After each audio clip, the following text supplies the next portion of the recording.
On episode 616 of the 40 Plus Fitness podcast, we meet Dr. Ellen Langer and discuss her book, The Mindful Body, Thinking Our Way to Chronic Health. You can find the full show notes for this episode at 40plusfitnesspodcast.com/616.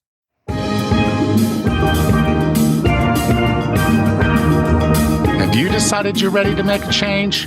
To reclaim your health and fitness? The 40 Plus Fitness podcast is here for you. Each week, we dive deep into health and fitness topics that affect those of us over 40. I'm Coach Allen. I'm an NASM certified personal trainer with specializations in corrective exercise, behavior change, performance enhancement, and fitness nutrition. A Precision Nutrition Level 1 coach, a FAI certified functional age-link specialist, and an OTA Level 2 online trainer. Each week, I'm joined by our co-host, Coach Rachel. She is an NASM certified personal trainer and a RRCA Level 1 run coach. Let us be your coaches as you find your way on your health and fitness journey. All right, let's go.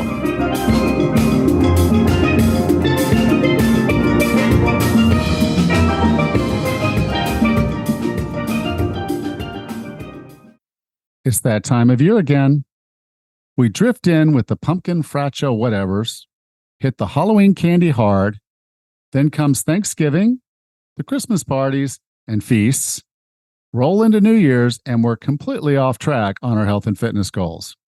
It's so frustrating to watch the ground we covered during the year get completely washed away by a few indulgences during the holidays. But don't give in and don't give up. Join me for the Crush the Holidays Challenge at 40plusfitness.com/crush. This 35-day challenge runs from November 20th through December 24th. You'll have the accountability, support, and guidance you need to stay on plan and not lose ground like you may have in the past. You'll get daily support from me and be surrounded by like-minded people in our private Facebook group. There will be plenty of fun challenges and games to get and keep you moving forward on your health and fitness goals. Don't let the holidays derail you.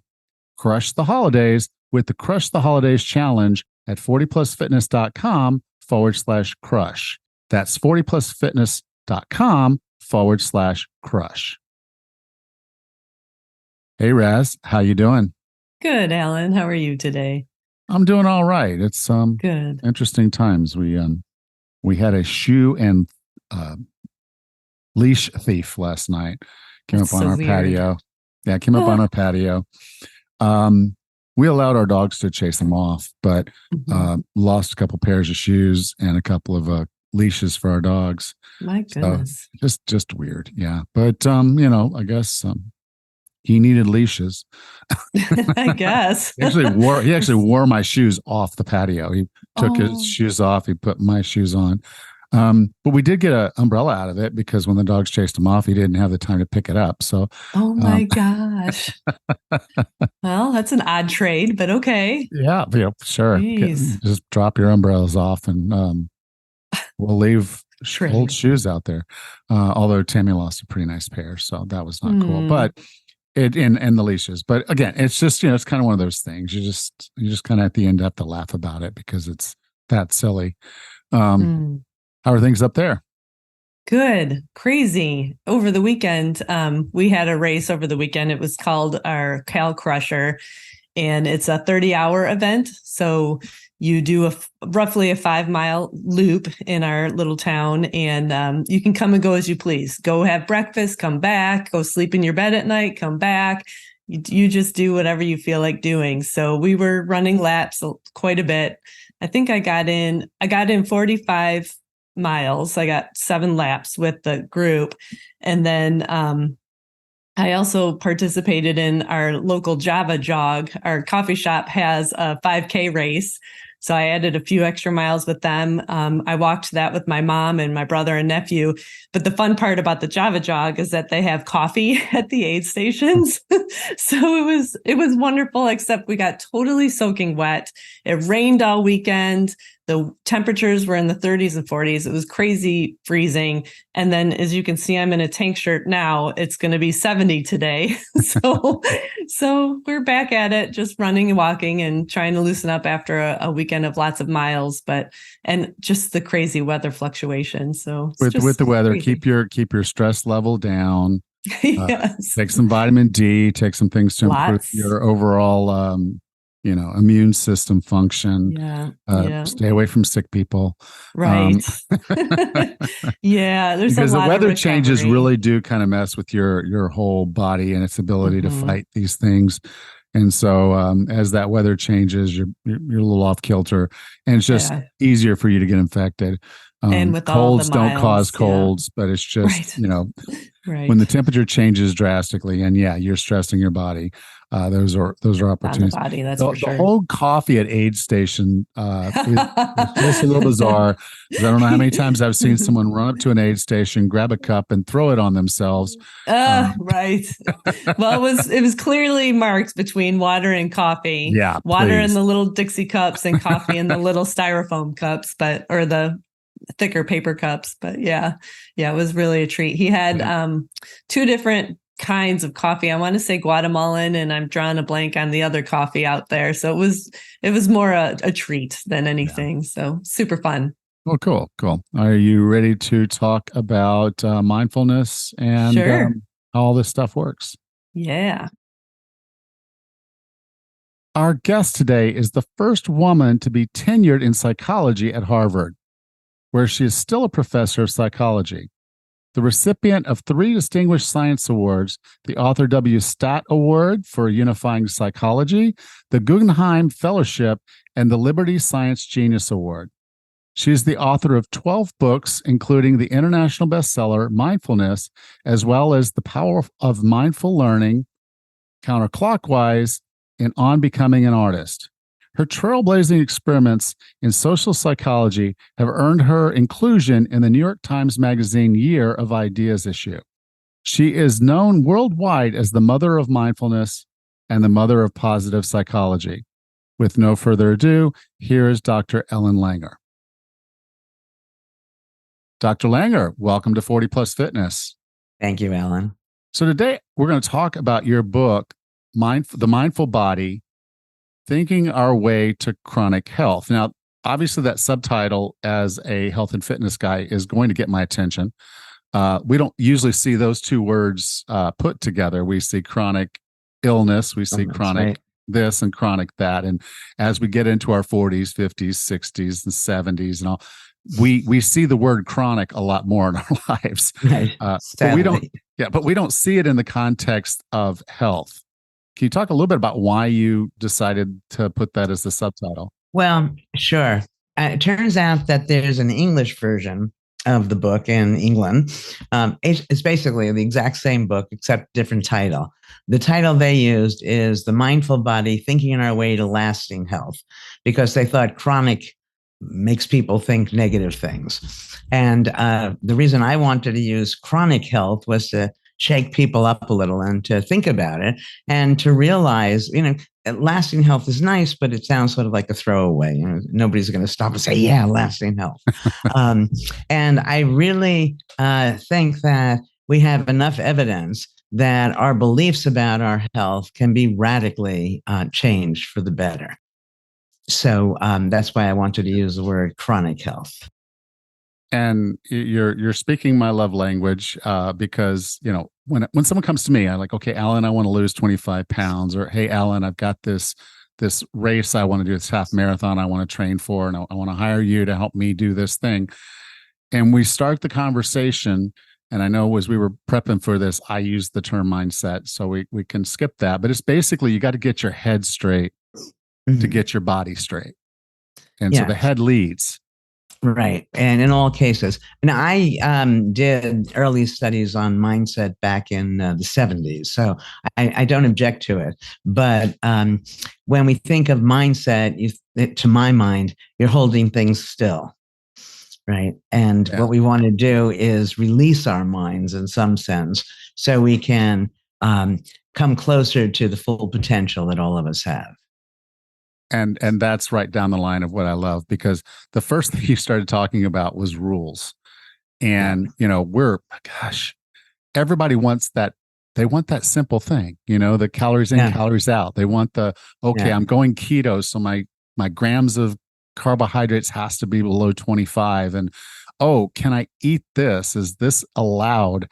And I just see that every day. Someone will be on a carnivore site and they'll be like, well, can I eat an apple?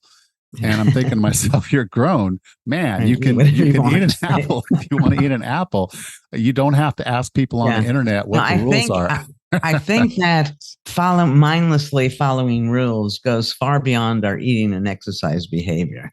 And I think that people don't stop and ask themselves in fact, another title I was going to use at one point for the book is Who Says So? That rules were decisions. And for something to be a decision means there has to be uncertainty. Right. Once we, come up with the so-called rule, we then follow it without questioning whether it's good for us or not. And you'll enjoy this, Alan. When I'm lecturing in person, I look around the room and see, and there's always a big guy there. And I ask him to come up. 6'5" is what I'm looking for. He comes up on the stage. I'm 5'3" on a good day. And I just say, look at us. Should we do anything physical the same way? He asked him to put his hand up. His hand is 3 inches larger than mine. Should we hold a golf club, a tennis racket, anything the same way? And so one of the questions we need to ask ourselves is whoever created this rule similar to us? Because the more different we are from that person, the more important it is for us not to blindly follow the rule. So, an example, so I'm a tennis player. And when you play tennis with me, Alan, sometimes I'm going to say, let's take 3 serves rather than 2. Who decided 2? It was just an arbitrary rule that everybody follows. And so for me, I'll throw the ball up, I'll kill it. It won't go in. Now, with 2 serves, I have to, because I'm playing doubles and I don't want people to yell at me because I'm in a double fault. I have this wuss little second serve. It always goes in and they always return it. If I ruled the world, we'd have 3 serves. The first one I kill, it doesn't go in. The second one I kill, but now I'm better at it because I've learned.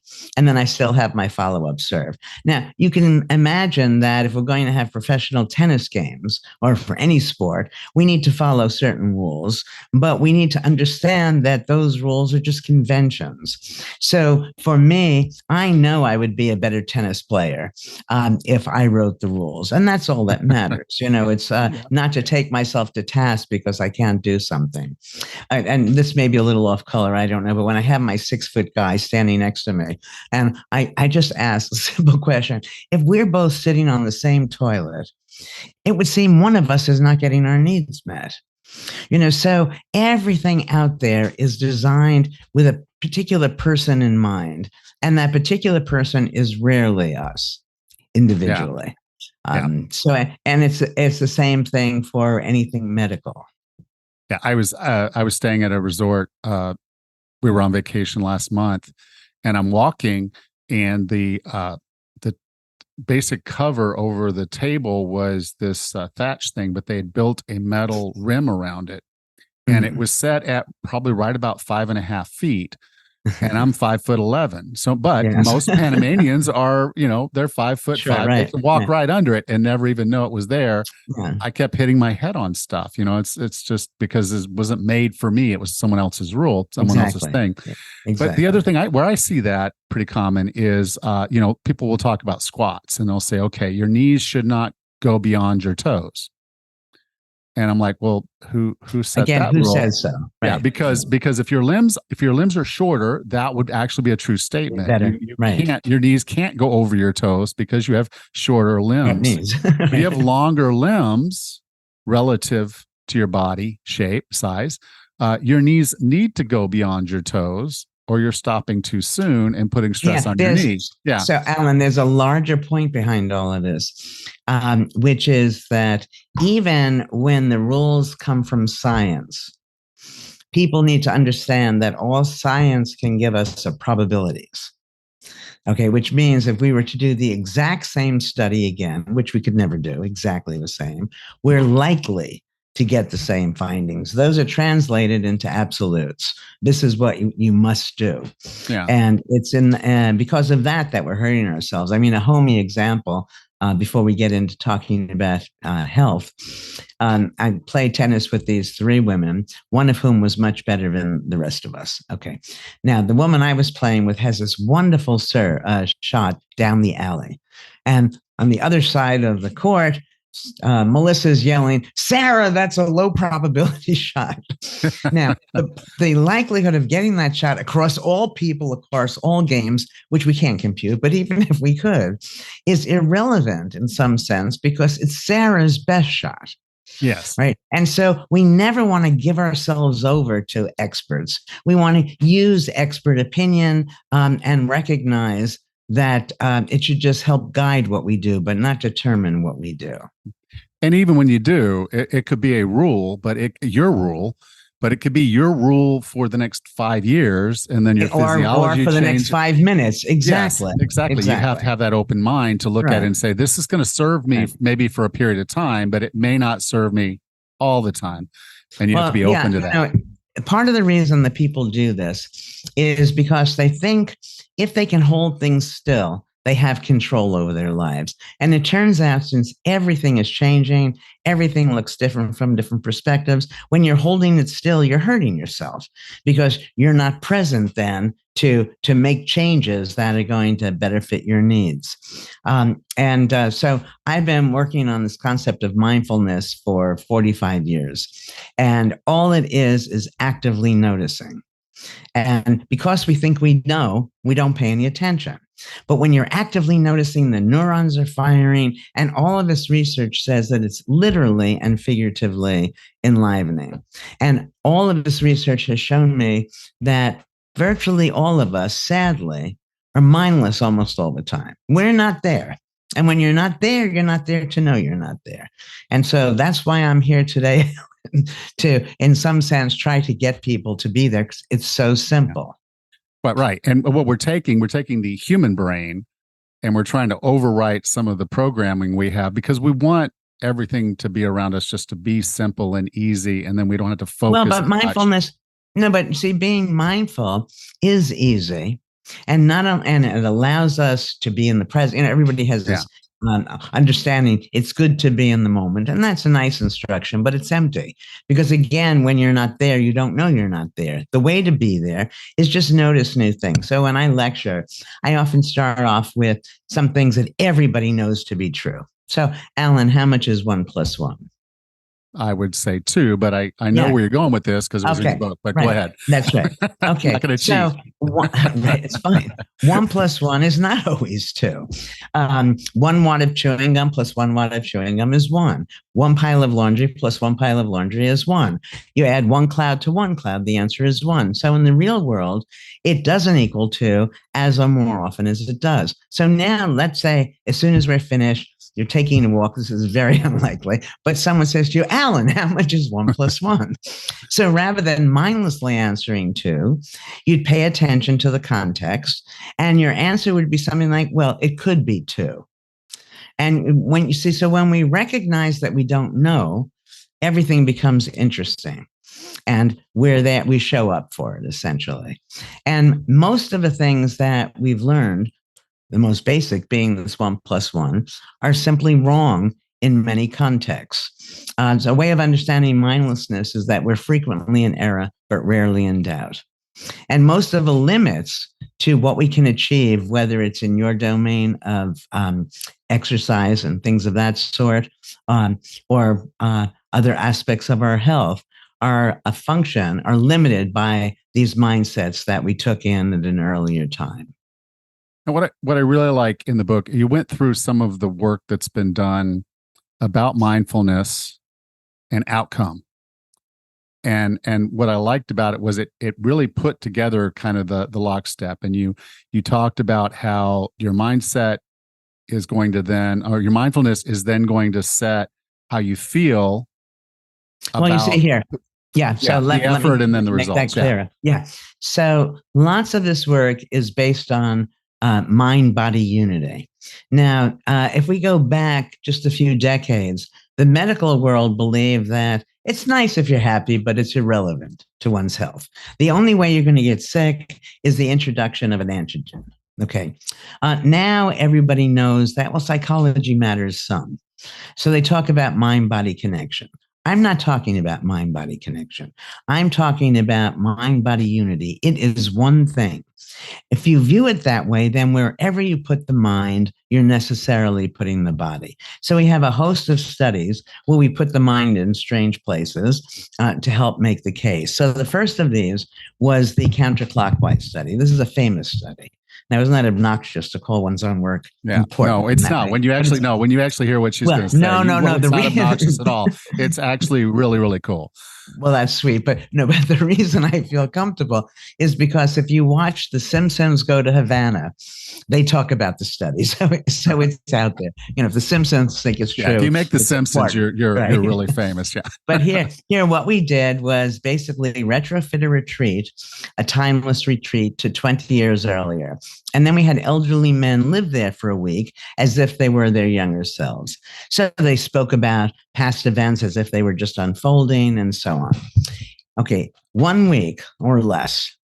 What we found was their hearing improved, their vision improved, their memory, their strength, and they looked noticeably younger, all without any medical intervention.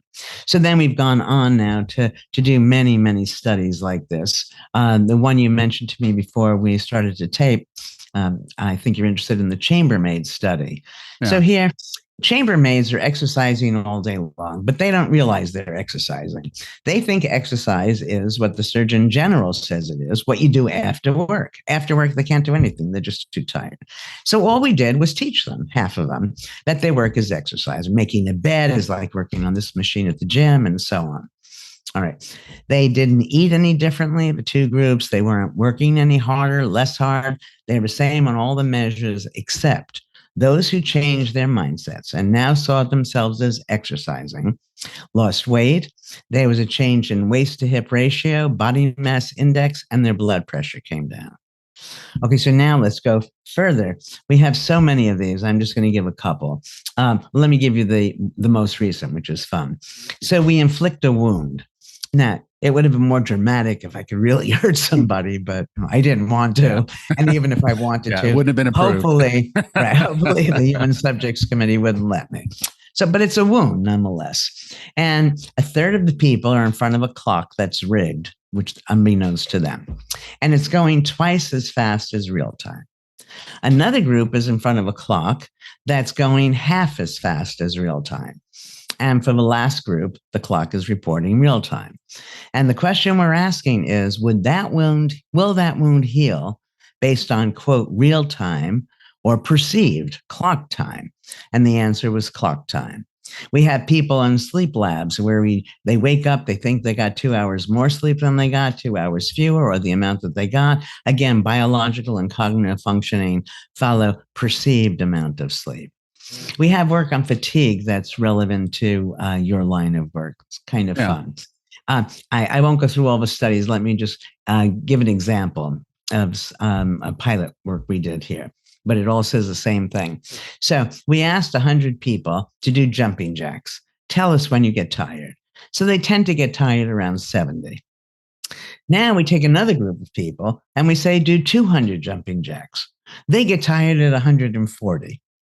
All right. And you have, the image that I have is somebody word processing all day and, their back hurts and their fingers hurt. And then the work day is over. They go home and they play the piano, which is essentially the same thing, but within a different context. And so that's something that we can do for ourselves, is to change the context, and then you get renewed energy. There's even evidence from the animal world, which is kind of fun. I think it was in the 50s, Frank Beach did the study where he takes a little boy rat and introduces a little girl rat, and they'll copulate. And then the little boy rat needs to rest, right? A refractory period. However, half of the time what he does, after this little boy rat and little girl rat go at it, he introduces another little girl rat. And now that little boy rat is ready to go. He doesn't need that refractory period. We can extend what we're doing far beyond what we think possible. I ask my students, these are Harvard kids, very smart. This is in a class on health psychology. And I say, how far is it humanly possible to run? Well, so they know that I wouldn't be asking the question if 26 miles, which is a marathon, were the most you could run. So they say 35. Somebody else says 40. Somebody says 50. It becomes like an auction. Yeah. And they usually don't go beyond 50. Then I put on a video of the Tarahumara, which is a tribe in Mexico in Copper Canyon. These people run 250 miles without stopping. Now, so what happens is we have a sense of how long this thing is going to take us. We get tired around 2/3 of the way there. And then we go back to where you started, as if it's impossible. The rule is, you can't go beyond this. And we can never know how far we can go. I was on the Division of Aging at Harvard Medical School for a while, and my friend Jack Rowe, who chaired the committee, I'd call him and I said, Jack, how long does it take for a broken finger to heal? He said, I don't know, let's say a week. I said, okay, what would you say if I could heal it in psychological means in 6 days? He says, okay. I said, what about 5 days? He said, okay. What about 4 days? Okay. What about 3 days? No. I said, okay, what about 3 days and 23 hours? Where is the point? And of course, when you look at it that way, so many things become possible that we otherwise think we just can't do. And you can never prove that you can't. All you can prove is that what you tried wasn't the way to do it. Everything is impossible until somebody does it. Exactly. The 4-minute mile is just one perfect example of that. Until someone did it, no one was doing it. And, it'll be the same thing when someone does, I think we're right at, but someone will break the 2-hour marathon. And then you're probably going to see a handful of people do it within months after. Exactly. There's this belief concept. And that limits us. Yeah. One of the things you got into the book, you were talking about it was an experiment where you were telling someone to try something. And so this another is fun. group to do it. Yeah. So I've always paid attention to language. There are the subtleties. And I think lots of my colleagues can get people from point A to point B, oblivious to the fact that there's an even better point C to go. So if you say to somebody to try, it's much better for a person to try than to give up, right? But trying has built into it failure, right? You don't try to eat an ice cream cone, you just eat it. So we took a word out of Yoda's page and we ran studies where we just have one group do the task and the other group try to do it. And the doing group always outperformed the trying group. Another one of these, so, there are all these words that sound like they're good, but you have to be careful. Hope. Wow. She's going to attack hope. Yes. That hope is better than not having any hope. Again, feeling hopeless. But hope, again, has built into it the expectation of the possibility of failure. You don't go down to your kitchen, and I go downstairs, go to your kitchen in the morning and hope you can have a cup of coffee, right? You just expect to be able to have it. So lots of the language that we have sort of suggests that we don't think we can do it. And so we need to change some of that language. A lot of the book deals with real serious diseases. And if we take seriously the mind-body unity, then I think there are ways that we can attack these serious illnesses. But one of the things we came up with was what I call attention to symptom variability. That's just a fancy way of saying be mindful. When you're mindful, you notice change. Okay. When you're given a dread diagnosis, you assume your symptoms will stay the same or they're going to get worse. But nothing moves in only one direction. So we just call you throughout the day, throughout the week, and ask you, how are you today? And is it better or worse than before? And why? When we do that, 3 things happen. The first is you see, hey, I'm not in great pain all the time. to the same measure. So you feel a little better. Second, when you're looking around to answer the question, well, why is this time different from before? You're being mindful. And as I've already said, we have lots of data where we increase people's mindfulness and they live longer. Okay, so that I can say with a fair degree of confidence. And finally, I think you're much more likely to find a solution if you're looking for one. So now we do this with all sorts of populations, and we've had wonderful results with people who have MS, Parkinson's, arthritis, chronic pain, depression, stress. I mean, big things, right? And this was supposed to be my answer to a placebo. Placebos may be our strongest medicine, which is very interesting because you take this nothing and you think it's something, and then you get better. Well, it's not the pill that's making you better, so you're making yourself better. So then the question is, how can we do this ourselves? How do we take our own placebo? And we really can't. I mean, because it's nothing. Yeah. But, then I came up with this attention to symptom variability. And you don't need somebody else to call you. Most of us have smart phones, and you set the phone to ring in 2 hours. And it rings, and you ask yourself, how do I feel now? Is it better or worse than before, and why? And then set it for an hour and a half later, 4 hours, vary it. And you can end up with the same results.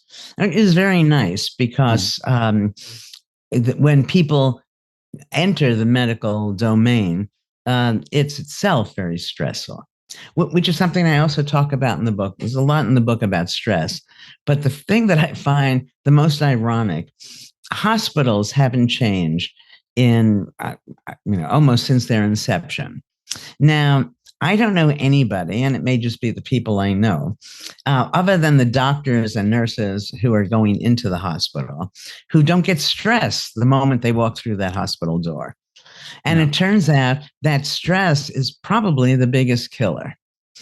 Yet the place you're going to get healed is making you stress. That's crazy. But people need to recognize that stress is psychological. Stress relies on an assumption that something is going to happen. And when it happens, it's going to be awful. And you really can't predict. People are great at post-dicting. That's the Monday morning quarterbacking. But going forward, I mean, if I said to you, is my internet going to go out, Alan? You say, how do you know? If I said, what am I going to say next? Who knows? What are you going to do right after this? Well, you might have a vague plan, but you really can't be sure because as you get up, you trip over something and you're going to go to the doctor. So when we realize that we can't predict, and stress relies on prediction, so we can make use of that. If you say to yourself, this thing that's scaring you, give yourself 3 reasons that it might not happen. Okay, well, you went from thinking it's definitely going to happen to it might not happen. You feel better. Now comes the fun part. Assume that it does happen. How is that a good thing? People don't realize that outcomes, the valence, the goodness or badness of something is totally in our head. It's not in events. And by thinking it's in events, that leads us to be mindless. I have to do whatever I can do to get these good things. I have to, run away as fast as I can from these bad things, rather than whatever happens, there's going to be a way for me to understand it so that I enjoy it. So I don't have to do anything. And so there's a way we can control our reactions to the world. There's a way that we can control how well we perform in this world. All sorts of very simple things that are not tapped. I have some one-liners that have been culled from research. Let me just share one that people might find useful. All of my friends have it on their refrigerator, which is, next time you get crazed, ask yourself, is it a tragedy or an inconvenience? Rarely are there tragedies. Oh my God, I didn't finish the project. Oh my goodness, I burnt the roast. I forgot to feed the dog. Whatever it is. When you ask that, you immediately calm down. And then people would also realize, as Mark Twain said, most of the things we worry about never happen. So if you just reflected on the last 20 times you were stressed, and some of it they didn't happen, that would make you a little calmer dealing with whatever the present concern is. Yeah. Now, another one-liner that you had in the book that I'm actually going to probably post somewhere is, instead of worrying about making the right decision, make the decision right. So rather than trying to come up with certainty, you try to figure this out, and you'll spend forever because there's too many things. But I spend a lot of time in the book describing an alternative model of decision making. Many times I find that what people are doing is just fine. And then the experts tell them they should be doing something other. And then they try to do what the experts are saying and they fail.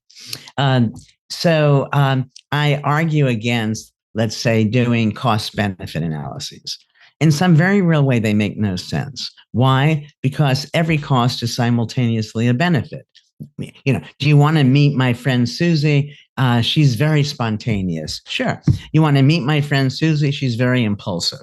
No, but spontaneous and impulsive are the same. Do you want to meet Joe? He's very inconsistent. No, get him away. Do you want to meet Joe?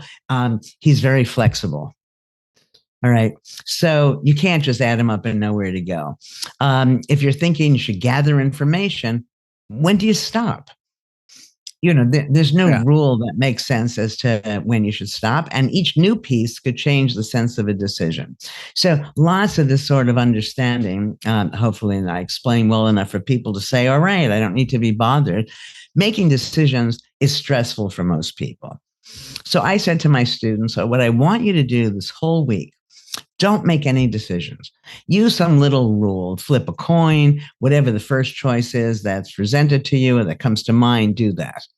All right. Now, and they're smart enough to know if somebody says, walk out in front of a car, can I cut off your arm? I need an extra hand. They're not going to say yes, but those aren't the decisions that most of us are making anyway. And they come back at the end of the week, again, for the next class, excited. It was a stress-free week.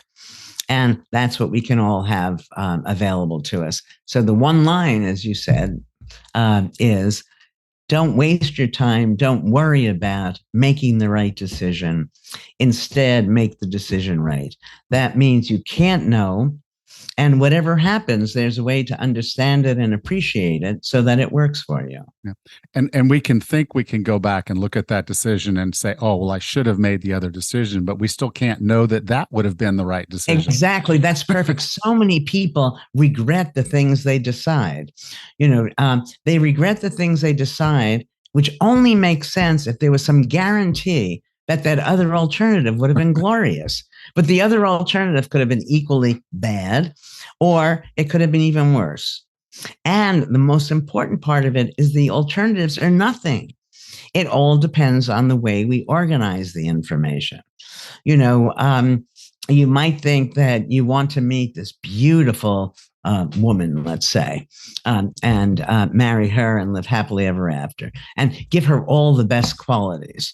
But if you did that, you wouldn't feel very good about yourself if you're like most people, right? You'd feel inferior. So there's something that's called the Texas curse. Have you ever heard this? I haven't, no. Okay. I don't know who calls it the Texas curse, but that's where I learned it. Sorry, Texas, but right. Which is, I wish you what you wish for yourself. Because people don't know the very things they think they want don't always play out for them the way they imagine. And so since you can't know in advance how you're going to feel about anything, it's very hard, or it's seemingly ridiculous in some sense, to make a decision to bring something about when you don't know if that's going to even work for you. Yeah. One of the things you put in the book, and this doesn't really have a whole lot to do with health and fitness, but it was something that kind of touched me personally, was when someone's making a decision, they are doing it because it's in their head, it makes sense to them. We don't do stuff that it doesn't make sense. Yeah. Now so if someone says something or does something and you feel bad about it, just realize to them, it may have been perfectly innocent, perfectly just where they were. I've come up, I haven't had a very long career, and with many findings that I've written about in many books, this one point is probably the most important to me. So I'm so glad you mentioned it. And the idea that behavior makes sense from the perspective of the person doing the behavior, or else they wouldn't do it. No one wakes up in the morning and says, today I'm going to be Pick a puppy, prejudiced, clumsy, and stupid, right? So whenever we're putting people down, whenever we're being evaluative, we're being mindless. And so use some of the examples I said before. So let's say you and I are together, Alan, and I drive you crazy because I'm so gullible, which I am. Okay. Now, gullible, you'll want to change me. I'll try to change. I won't be able to. But that's because from my perspective, what I'm being is trusting. And when you recognize I'm trying, that's kind of nice. You no longer want to change me. Right. Yeah. The only way you're going to change somebody is if you can persuade them not to do the positive version of whatever they're doing. Because nobody is drinking to hurt their liver. Nobody is smoking to give themselves cancer. Nobody is not exercising because they want to get flabby. So why are they doing what they're doing? And then we end up with more respect for people, and it helps our relationships. And then we need to do this for ourselves. We need to know why we're making the choice that we're making so that at a later time, if it doesn't feel right, we don't take ourselves to task. I didn't go to the party. Everybody went to the party. I didn't go. Why? Because I was just too tired. And I really felt it was best for me, for my mental health, physical health, for me to just relax and stay home by myself. Okay, and nurture myself, eat a bowl of ice cream or that apple, whatever it was you were talking about before. So then you find out that something very exciting and important happened at that party. Well, if you know why you stayed home, you're not going to regret having stayed home. Most of us are doing what we're doing mindlessly so that when someone presents some other alternatives, oh gosh, I should have been there. So if we know why we're doing what we're doing, we're going to have more respect for ourselves and satisfied with whatever the outcomes are that we experience.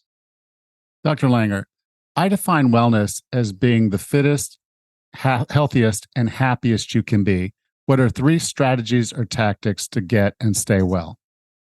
I think most important is to be mindful. And what that means is that we don't assume we know, and then everything becomes new and exciting. And when you're actively noticing these things about things you thought familiar, the neurons are firing, and it's literally and figuratively enlivening. The second thing we had just mentioned is to recognize that every time you're being judgmental, you're being mindless, because that behavior makes sense from the other person's perspective, or else they wouldn't do it. And I think since in the world today, people are suffering enormously because of stress, that what I've said already, I think needs to be echoed now, which is that stress is a function of the views you take of an event. If you open it up and mindlessly understand it from many perspectives, that stress dissipates. People in this world mistakenly, because they're led by many experts and whatever, to believe that stress is necessary. I don't think so. I think one can live perhaps not an entirely stress-filled life, but more or less wake up in the morning, welcome the day, be pleased, whatever is going to occur, wherever you're going to be, you're going to see things, become engaged in them, and that brings the satisfaction we all seek. Thank you. Dr. Langer, if someone wanted to learn more about you and learn more about your book, The Mindful Body, where would you like for me to send them? Well, for the Mindful Body, Thinking Our Way to Chronic Health, they can go to their bookstore. They can get it online. The book is published by Random House. They can go to Random House. I have a website, ellenlanger.me. If you mistakenly put ellenlanger.com, it takes you there also. And as far as information about me, where can you get that? I think if you just put my name on the internet, lots of talks and what have you will come up. But they should, I think people will enjoy the book. The thing that we didn't say No reason why you should have, but it started as a memoir. And so there are lots of very personal stories. So in just reading the book, Yeah. you'll have a sense of who I am. In fact, this whole mind-body unity idea came from early experience. I was married when I was very young. I was 19. And I was 19 Well, going on 40. technically, you told the story. I know, but go ahead. Okay. This part. Well, this married again. We won't go there. They have to read to find out the Yeah. 16-year-old one. Okay. But we go to Paris on our honeymoon, and we're in a restaurant, and I order a mixed grill. And my then husband was much more worldly than I. And I said, which of these is the pancreas, which was supposed to be part of the mixed grill? And he pointed to something. Well, the question was, could I get myself, now that I'm a sophisticated married woman, to eat the pancreas? So I eat everything with gusto. Now comes the moment of truth. And I set this up for myself where I had to eat it because otherwise, I wasn't sophisticated. Okay. I start eating it and I literally get sick to my stomach. He starts laughing. I say, why are you laughing? He said, because that's chicken. You ate the pancreas a while ago. Okay, so I saw that I could make myself sick, and most of this book is about how to make yourself well. Awesome. Well, thank you so much. And thank you for being a part of 40 Plus Fitness. My pleasure. Thank you, Alan. Welcome back, Raz. Hey, Alan. Mindset or mindfulness is one of my favorite topics. And as a runner, we have this really funny saying that running is about 90% mental and the other half is physical. And clearly the math doesn't add up there. But obviously, mindset or mindfulness does play a huge role in running, but as well as our other health and fitness endeavors. Yeah, I think it's easy to kind of lose the concepts because we often think of our mind as being this entity inside of a physical body. Mm-hmm. And then, there's religious connotations and everything else about how that can then be severed and be two separate things. Mm-hmm. Can I put my mind in somebody else's body through whatever function, or can my mind leave my body and come back? And, of course, people have different belief systems. The principle here of what science is currently saying is that they're the same thing. Mm-hmm. We're the same entity. The mind is not really separate from the body. But it's something that I often tell my clients is where the mind goes, the body will go. Mm-hmm. Too often we think, okay, well, we're going to do this. That's why I was really, some of the stuff that she's done, you think about fatigue. If someone's just going to feel fatigue based on what they think, how many they've got to do, that kind of gives you an idea of how false body fatigue might be. Mm-hmm. If you think I've got to run 6 miles and I start feeling tired at 4, Mm-hmm. versus I've got to run 10 miles and I start feeling tired at 7. There's no fundamental reason why you were able to run a lot more than 6 miles without feeling that fatigue, other than you had kind of set in your head that there was an end point and a point where you should probably be getting tired. Mm-hmm. And so we trick ourselves, if you will, into believing certain things. Right. And the reality is, if we took the time to say, no, I've trained. Right. I know I can easily run 8 miles without really being tired. There's no reason I can't run 10. Mm-hmm. And, that's going to be really hard because our brain is very stubborn. Mm-hmm. But if you really kind of get your mind right and say, look, I know what I'm capable of. I know that I'm stronger than this. I know that I'm able to do this. You can't. Right. Well, along those lines, you both discussed the who said so, who makes up these rules.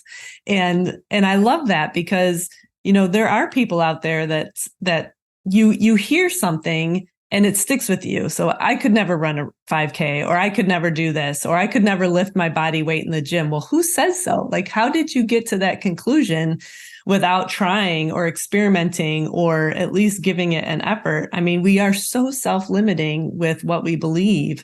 And it's important to really take that who says so mentality and is like, wait a minute, like make another choice here. What else what could be possible if you give yourself some grace.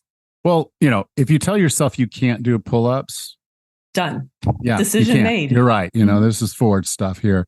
If you think you can, you can. You think you can't, you're right. You're right either way. Right. So the basic gist is at least know that, okay, you may not be as strong as you need to be to do as many pull-ups, but you can get there. And you just have to put in the effort and want it bad enough, and then convince yourself that first, it's possible. Yes. And then once you get past possible, then you got to get to, okay, I'm working. Now it's probable. And then it's real. And so there's a step in there, but it takes the work in between.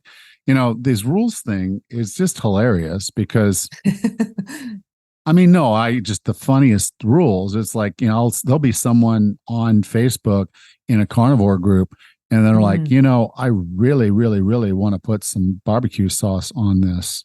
Can I do that? And people are like, no. My God, why would you put barbecue sauce on something? It's actually delicious, but, but no, it's like, no, because that's not meat. That's vegetables and sugar and other crappy stuff you shouldn't be eating. And again, not true. I mean, it is not meat. But guess what? There's no carnivore police. Right. They're not going to come bust you and send you to jail. There's not a prison term for barbecue sauce on your whatever. So, or hot sauce on your eggs or whatever, it's just if you enjoy it and it's not hurting you, keep doing it. Don't worry about these rules. And then the other side of it, there is a place where rules actually make sense. If okay, I've eaten ice cream for dinner the last 3 days because I had ice cream in the freezer. Well, maybe you need a rule about having ice cream in the freezer. If you're going to end up eating it for dinner. You're an adult. If you want ice cream for dinner, then have ice cream for dinner. But if it's not serving you, then you may need a rule, at least a temporary rule, to get you through that. But not all rules need to be that solid, because you may say, I'm going to avoid alcohol this month, and that's noble. But if your friend calls you up and they're going through like this terrible breakup and they say, I really just want to go have a couple drinks with you and talk, can we do that? Are you going to look at your rule and say, ugh, can't do it. I can't do it. Of course not. Reminds me, there was a movie called The Jerk with Steve Martin. I don't know. Did you see that? A long time ago, yes. Long time. I watch it all the time. I love that movie. One of my favorites. But so this dude's shooting at him, and he's running from him. And he gets away from him by driving into a circus area. So basically the circus was in this fairgrounds area, and he drove his car into that area. The guy who was shooting at him pulls up and sees the sign. It says carnival personnel only. And so he's losing his mind. He's like, he's not carnival personnel. He's not, and so he had no problem killing a guy, but he wouldn't cross the barrier because the sign said, here's the rule. It's that ridiculous sometimes, though. If you're setting rules that are ridiculous, that you can't follow, then don't set yourself up for failure. But if there are some simple rules that are going to help you be successful, by all means, implement some rules. We're all going to deal with structure and rules a little bit differently. Some people are rebels, and they set a rule, they're not going to follow it because it's a rule. And then other people are very much rules-based people that say, if I set a rule, and the rule can be as simple as, after my race, I have one beer. Sure. That's my rule. I have a rule when I go out with my friends, I do not do shots. Good rule. I've never seen anything good come about doing shots. And so I just don't, and people still offer them to me, and I still say no. My wife knows that I'm going to say no. If I do accept a shot from you, it means I'm going to give it to somebody else. I'm not going to take a shot. And so it's just a rule. It is a rule. And it's a rule that I can live with. And it's a rule that I've had for a while. And it's a rule that I follow. But in general, when you hear a rule about food, Mm-hmm. okay, look at it from a reasonableness perspective. Mm-hmm. And then does it fit my needs? Right. Does it Right. serve me? Does this rule serve me? Mm-hmm. And if it doesn't, then there's something else. You may have a different rule or you may not have a rule at all. But at That's least it. at that point, you've evaluated it from a reasonableness Mm-hmm. perspective and from a does it fit me perspective to know, like, I couldn't be a vegan. Right. I just couldn't. He said, "There's all you can have are vegetables." Uh, That's not you know, for me. it's But just not yep. going to work, right? And I don't poo-poo the people who can and do. Exactly. And Exactly. have your rules, and if they serve you, then please. It's the same thing with Mm-hmm. carnivores. I try to do carnivore, but I'm sorry, but some vegetables are just delicious. Sure. You know, I don't think a pickle is going to kill me. Mm-hmm. Um, and so I can sit down and have some vegetables. Now, when I'm keto, do I stay keto? No. Sometimes I say it's just not fitting my lifestyle right now. So there Mm-hmm. are rules for keto that work very well for me for periods of Mm-hmm. time. And then I'm like, okay, I'm past that. I want a beer or I want this or I want that. Mm-hmm. I'm off. I don't care. Um, but I know what I'm doing and why I'm doing it. And I know what Mm-hmm. serves me and what doesn't. So I'm picking and choosing my rules. With what she's doing here, Dr. Langer, is a little different in that she's wanting to be intuitive in the moment. Mm-hmm. I'm not very good at that. I'm not a moderator. I Uh-huh. don't do moderation well. I don't do in the moment decisions all that well. So Mm-hmm. it helps for me to have some structure of rules with enough flexibility for me to live the lifestyle that I need to live. I like rules. I'm a rule follower too, so I can set a hard and fast rule. But like you had said earlier, there's not a problem to have it temporary or have it flexible based on what's going on in your life or based on your goals. And having rules is also interesting in that you and I both are obviously very physically different people. I'm a little lighter than you might be. You have probably more You're a body lot or lighter than muscle. I You've got more muscle mass than I have. And we're different ages, although we're very close in age. But I mean, you could go on the list. So, like what she was saying, like, who says so? Well, who came up with these rules in the first place? And how do they apply to different people? And how do they apply to where you are in your stage of life right now? So, like I said earlier, I ran about 48 miles over the weekend. So you could probably imagine that I'm eating a ton of food. I'm drinking a ton of water and electrolytes to resupply what I just spent over the weekend. What I ate on the race was even different from what I ate during my day-to-day lifestyle. So, like there's a time and a place for all these different activities and what we eat and how we rest and what we do. And you just need to be cognizant that, temporary, flexible rules are rules, but there's a time and a place and they got to suit you. They're not for everybody. What I did over the weekend is not for everybody. Yeah, it would literally probably take me about a month to run that far. Well, knowing how much you walk, I doubt that. But well, yes. yeah, But see, that's different. I could walk it in a few days, but that's the whole point. Exactly. But we're all different. But going back to the mindfulness and the mindset is just, it's self-limiting beliefs are really prevalent, and we can accomplish the things that we set to if we set our mind to do just that. And that's the beauty of being mindful of what you're doing day to day is just take a second and reevaluate what your thoughts are. Just because I can do something or can't do something, it's not always right. Absolutely. So before we sign off, I just wanted to remind folks that we are doing the Crush the Holidays Challenge again, starting November 20th. So you've got just less than a week from when this comes out. So you got a little less than a week to sign up for it. You can go to 40plusfitness.com/crush.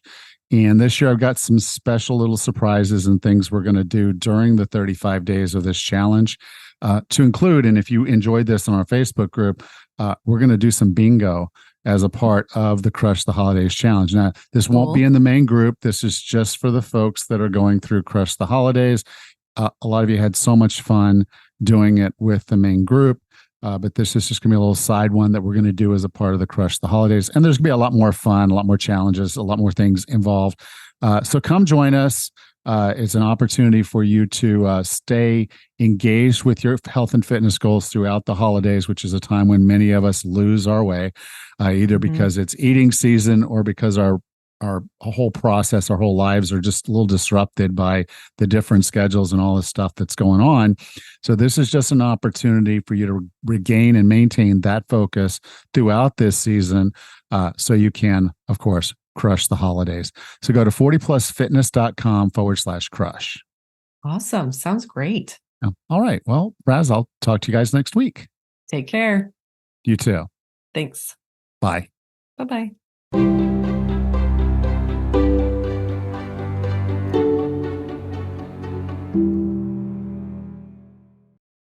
Next time on the 40 Plus Fitness podcast, we discuss the 5 enemies of health and fitness change. Until then, have a happy and healthy week.